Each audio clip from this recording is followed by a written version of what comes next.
What's up, everyone? Welcome to the Plot Strikes Back. Nick here to talk about Yellowstone Season 5, Part 2, Episode 9. There will be spoilers if you're new here.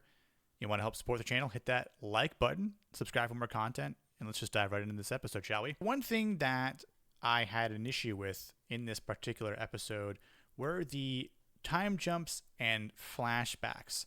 This episode uses interspersed flashbacks from 6 weeks prior, focusing on life at the Four Sixes, where Rip and his fellow Yellowstone compatriots are seen navigating ranch life in Texas.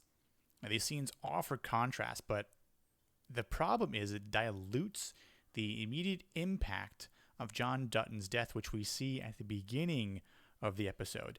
It opens up with the shocking revelation of John Dutton's death, which is being portrayed as a suicide.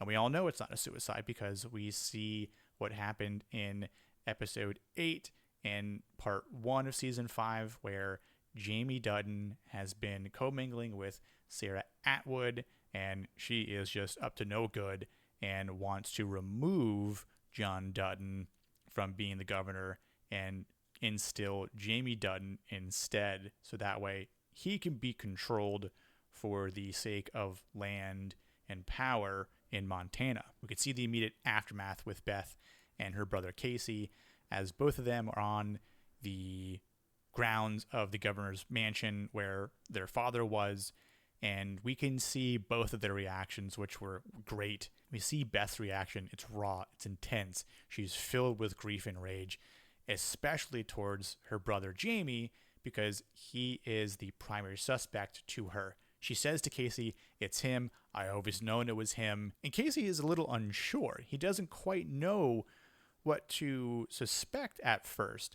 And as the episode goes along, he begins to question the circumstance of their father's death and thinking, you know what, maybe there is potential at foul play here.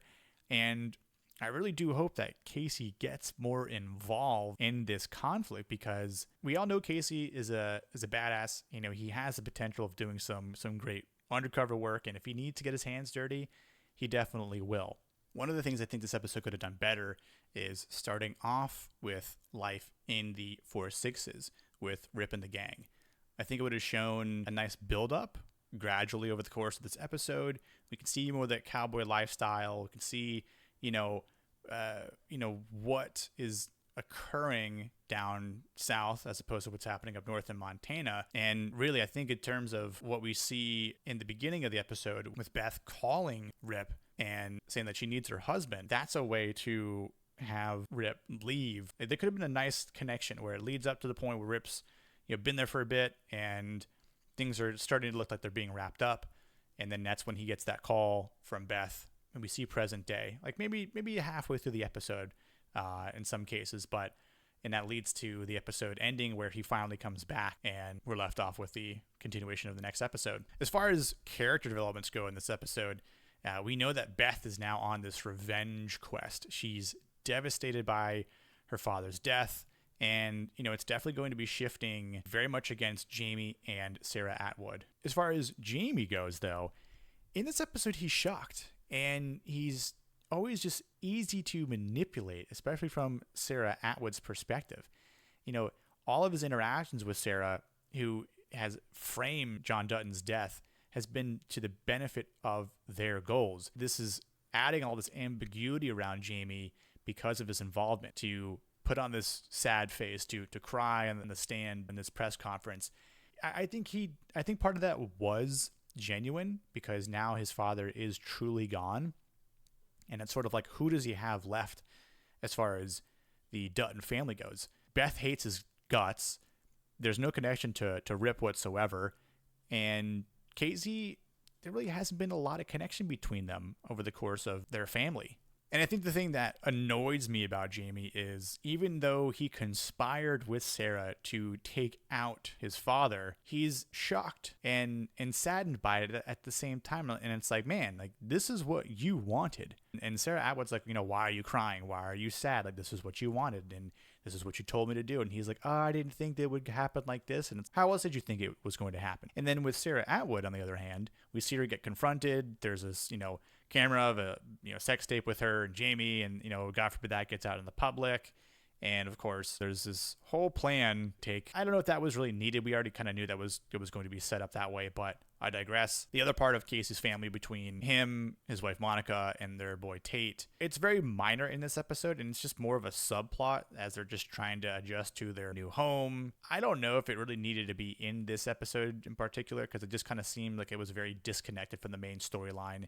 And it was just like, here's a glimpse of their family. Like, they're still here. Like, we didn't really forget about them, but maybe we could have seen a little bit more of them in the 10th episode, which I'm assuming will have a larger role to play, perhaps. And maybe how Casey could get involved, and maybe Monica will not want him to get involved. And I don't know how it's going to affect Tate or not, but we'll have to see. So despite having a very dramatic start, it just feels like the narrative structure was disjointed between the time jumps and the flashbacks, and it really detracts from the immediate emotional impact of John Dutton's death. It's like, here the episode starts, he's dead, oh my god, the grief, the rage, the upset.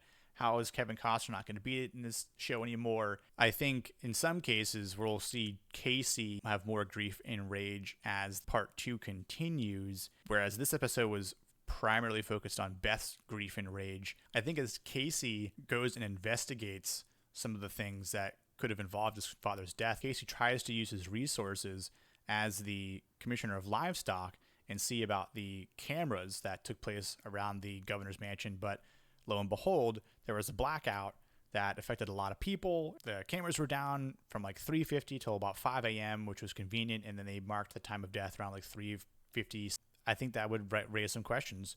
Is it too convenient that would happen? It kind of just seems like someone might have done something like that. A great time to attack someone is in the middle of the night. So that's what Casey is probably thinking in his head. And I think he will probably go down a rabbit hole and start to reveal some of that grief and rage, particularly maybe towards Jamie. But we'll have to wait and see. There was a cool part, though, with Rip, I'll have to say, when he's in Texas and he allows the boy to touch the horse and tells the boy how the horse trusts him and how he knows that a horse trusts someone. When he covers up the eye, then the boy tells his sister that, see, I told you cowboys were real. It was like a wholesome moment. It kind of shows that Rip can be nice and has a bit of a soft side to him.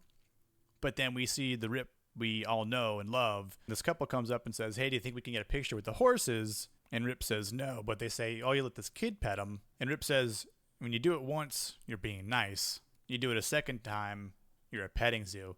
And then just tells him to bug off. That's the Rip we all enjoy. You do something nice for a kid, but then the older folks just tell him to buzz off. As far as future expectation goes for the remainder of this series, there's going to be a revenge quest with Beth at its core. There's a power vacuum from John Dutton's death, which is likely to lead to a further dispute within the family. There's going to be some political battles and land conflicts, as we see for a brief moment. Overall, I'd say this episode is about a 7 out of 10 for me. I might rate it a little bit lower. I didn't like in the flashbacks and the time jumps. I think it just was a little disjointed, although it was great to see some of the things happen. Shocking that obviously John Dutton is finally dead and Kevin Costner is no longer a part of this series. But we'll see how it all plays out in the upcoming episodes. So I hope you enjoyed this video. If you did like this video, hit that thumbs up button, subscribe to the channel, and I'll see you next week for the 10th episode review of Yellowstone Season 5, Part 2. Cheers, everyone.